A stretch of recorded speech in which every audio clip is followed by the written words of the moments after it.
Olá, pessoal! Vamos resolver uma das questões 3 da prova do nível 1 da primeira fase do BIMAP 2021. Cláudio pode ir de sua casa à escola andando 3 km para o norte, 2 para o oeste, 1 para o sul, 4 para o leste e, finalmente, 2 para o sul. Para ir de casa à escola em linha reta, Cláudio deve andar.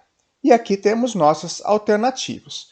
Para ajudar, a questão forneceu para a gente um desenho da Rosa dos Ventos com os pontos cardeais aqui, norte, sul, oeste e leste. Então, para descobrir qual deve ser a distância em linha reta, uma ideia é simplesmente a gente traçar o trajeto que o Cláudio faz, utilizando como orientação essa Rosa dos Ventos que foi apresentada no enunciado. Então, vamos fazer o trajeto de Cláudio. O Cláudio, ele fez um trajeto que anda 3 km para o norte. Façamos aqui um esqueminha, ele vai andar aqui, ou seja, isso aqui corresponde a 3 km. Como a gente sabe que é quilômetros, eu vou indicar apenas o número aqui, mas fica subentendido que a unidade de medida é quilômetros. Em seguida, o Cláudio vai andar 2 km para o oeste. Para o oeste é para essa direção aqui, ou seja, ele vai andar 2 km para cá, para o oeste. Então, essa distância aqui que eu coloquei em azul corresponde a 2 km. Agora, ele vai andar 1 km para o sul. Então, o sul é aqui para baixo.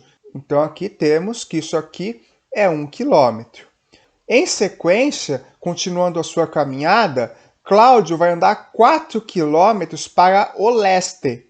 O leste é para essa direção aqui. Então, 4 km para o leste, no nosso desenho aqui esquemático, corresponde a essa linha que vou fazer aqui de preto.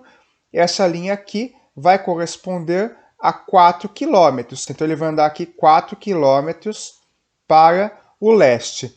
E, finalmente, para ele chegar na escola, ele ainda vai ter de andar mais 2 km para o sul. Então, ele vai descer aqui mais 2 km. E aqui ele chegará na escola dele. Então, aqui vamos fazer um círculo representando a escola. E aqui sabemos que ele saiu da casa dele. Então, aqui é a casa dele. Ele saiu de casa e foi até a escola. Ele quer saber a distância que o Cláudio usou em linha reta. A distância que ele quer saber é essa distância aqui. Para calcular essa distância, precisamos descobrir qual foi o deslocamento de Cláudio ao redor dessas direções que ele deu. Observe aqui que ele andou para cima 3 km e depois desceu 1 km para o sul e mais 2 para o sul. Ou seja, ele subiu 3 km e depois desceu 3 também. Isso significa que nessa direção para cima e para baixo, ele não se movimentou. Ele basicamente não fez nada para cima e para baixo. Então ele ficou fixo aqui. Observe que do lado da esquerda para a direita, ele vai andar 2 km para a esquerda e depois volta 4 para a direita. Então essa distância que sobrou aqui vai ser de 4 menos 2, que é 2 km. Dessa distância aqui para o leste, então, da casa até a escola, ele precisa andar 2 km da casa até a escola para o leste. E como para cima e para baixo concluímos que ele não precisa se deslocar, concluímos então que para ir da casa até a escola em linha reta, o Cláudio deve andar 2 km para o leste. Ou seja, isso corresponde à alternativa B, 2 km para o leste. Veja também que essa questão admite uma outra solução adotando um linguajar mais técnico, pensando em vetores. Vemos aqui que cada uma dessas direções pode ser indicada por um vetor.